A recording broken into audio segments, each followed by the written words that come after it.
दोस्तों, इंसान एक दिन के लिए भूखा रह सकता है, लेकिन बिना मोबाइल या स्मार्टफोन के दिन गुजारना मतलब कड़कती ठंडी में बिना स्वेटर या कंबल के रहने के समान है। आजकल छोटे बच्चों से लगाकर बड़े बुजुर्ग तक मोबाइल फोन का इस्तेमाल करते हैं। सरकार भी भारत में डिजिटल क्रांति को बढ़ावा देती है, लेकिन साथ में डिजिटल क्रांति से होने वाले नुकसान से बचाने के लिए समय समय पर कायदे कानून भी लाती रहती है। अगर आप भी मोबाइल फोन का इस्तेमाल करते हैं तो यह जानकारी आपके लिए बहुत ही उपयोगी है।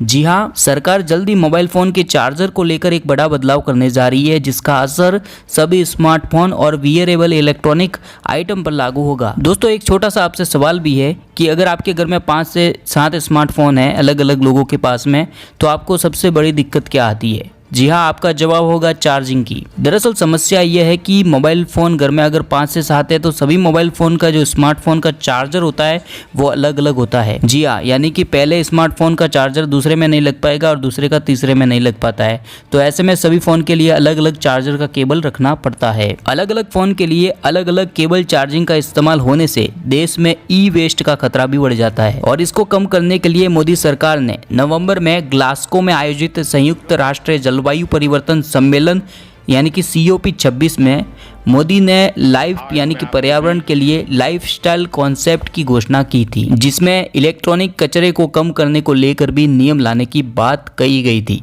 हालांकि अब भारत सरकार ने इसको लेकर एक नियम लाने का ऐलान किया है, जिसके तहत पूरे देश में सिर्फ 2 तरह के ही कॉमन केबल का ही इस्तेमाल होगा। इसके अलावा कोई भी केबल नहीं चलेगा। स्मार्टफोन मैन्युफैक्चरिंग करने वाली सारी कंपनियां भी सरकार के इस नियम का पालन करते हुए मात्र कॉमन केबल का ही मैन्युफैक्चरिंग करके स्मार्टफोन के साथ में आपको देगी। बाकी के सारे चार्जिंग केबल भारत में प्रतिबंधित हो जाएंगे।